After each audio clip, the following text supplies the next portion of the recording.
বৰ্তমানে আমি বসে আছো দক্ষিণ হাওড়া মানকাছৰ জেলাৰ এখন গুৰুত্বপূৰ্ণ পথত আমি প্ৰথমত কিছু দৃশ্য দেখাম যে আসলে কেনেদৰে দেখা গৈছে জয় হৈ যোৱা পৰিলক্ষিত হৈছে কাৰণ দীৰ্ঘদিন ধৰি আসলে এই অঞ্চলৰ ৰাইজে এইখন ৰাস্তাৰে যাতায়াত কৰে কিন্তু দেখা গৈছে বিধ্বস্ত অৱস্থা কিন্তু কোনো ধৰণৰ মেৰামতি ব্যৱস্থা কৰা নাই। এয়া হৈছে দক্ষিণ হাওড়া মানকাছৰ জিলাৰ যে মানকাছৰ আসলে কদমতলিৰ পৰা যে আসলে আন্তঃৰাষ্ট্ৰীয় সীমান্তৱৰ্তী যি কদমতলি কেম্প আছে সেইখন যোৱা একমাত্ৰ পথ যি পথেৰে কেইবাখনো গাঁৱৰ ৰাইজে আসলে যাতায়াত কৰে আৰু এটা ক'ব লাগিব যে আসলে কদমতলি অঞ্চলখন কৃষিপ্ৰধান অঞ্চল যাৰ বাবে দেখা গৈছে এই ৰাস্তাৰে প্ৰায় বহুতো কৃষকসকলে ইতিমধ্যে নিজৰ আসলে যি শাক পাচলিসমূহ যে উৎপাদন কৰে সেইসমূহ এইখন ৰাস্তাত লৈ আছে বিক্ৰী কৰিব লৈ যায় কিন্তু ৰাস্তা বিধ্বস্ত হোৱাৰ বাবে আচলতে বিভিন্ন ধৰণৰ সমস্যাৰ সন্মুখীন হৈছে। তো আচলতে আমি এই বিষয়ে ইয়াত কিছু একাংশ যুৱক আছে আমি তেখেতৰ সৈতে কিছু কথা পাতিবলৈ যত্ন কৰিম যে আচলতে এই বিধ্বস্ত পথেৰে যাতায়াত কৰি কেনেধৰণৰ সমস্যাৰ সন্মুখীন হ'ব লগা হৈছে।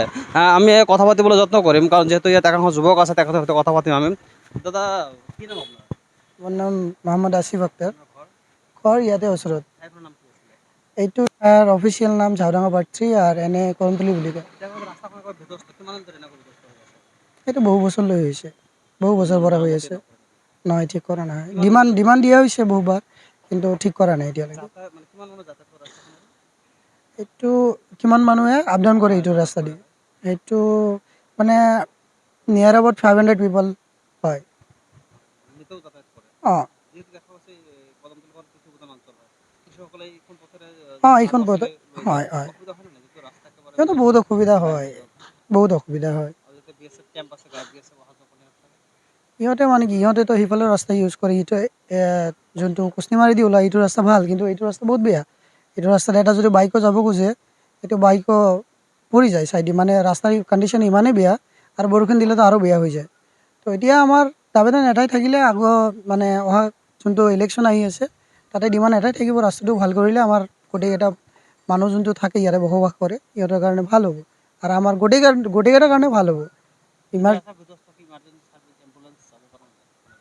বৰ্তমানতো যাবলগীয়া নহৈছে, নোৱাৰে।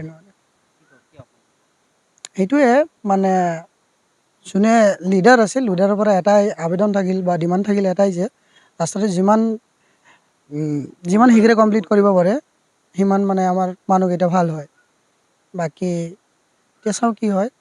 আৰু আছে যুৱক কথা পাতিম। দাদা আপোনাৰ মোৰ ঘৰ ইয়াতে কদমতলি। মই সৰুৰে পৰা এনেকৈ চাই আছোঁ, কোনো মেৰামতিও হোৱা নাই, কোনো কামো হোৱা নাই এতিয়ালৈকে। মই বহুতো মানুহৰ অসুবিধা হৈ থাকে, ষ্টুডেণ্ট তাৰপৰা ফাৰ্মাৰ যিবিলাক আছে খেতিয়ক, চব্জি শাক পাচলি লৈ যায় সিহঁতৰো অসুবিধা হয়। এনেকুৱা হৈ যায় একটা প্ৰেগনেণ্ট পেচেণ্টৰ এম্বুলেঞ্চো সোমাব নোৱাৰে, এনেকুৱা পৰিস্থিতি হৈ যায়। নেতাসকলেতো মই এতিয়ালৈকে কোনো গুৰুত্ব দেখা নাই। মোৰ এটাই দাবী যে সোনকালে ৰাস্তাখন মেৰামতি বনাব লাগে, এইটো মোৰ দাবী। স্থানীয় যুৱক তেখেতসকলৰ মধ্যখন এটাই দাবী আচলতে যিহেতু সমাগত ইলেকশ্যন আছে আচলতে নিৰ্বাচনৰ পূৰ্বে নেতাসকলে যদি ইয়াত কিবা কেম্পিং কৰে তেনেহ'লে সিহঁতে এটাই দাবী যে যি ৰাস্তা আচলতে সিহঁতৰ কাৰণে একমাত্ৰ পথ সেই পথ মেৰামতি কৰি দিয়াৰ দাবী জনাইছে। আচলতে এটা কথা ক'ব লাগিব দীৰ্ঘদিন ধৰি যদি দাবী জনাই আহিছে কিন্তু কোনো ধৰণৰ পদক্ষেপ গ্ৰহণ কৰা নাই। গতিকে আমাৰ এই প্ৰতিবেদনৰ পিছত চৰকাৰ তথা জিলা প্ৰশাসন বিভাগ কেনেধৰণৰ ব্যৱস্থা গ্ৰহণ কৰি আহিব লক্ষণীয় বিষয়। এই মুহূৰ্তত মই হাটশিঙুৰিৰ পৰা মকিবুৰ ৰহমান, ND24।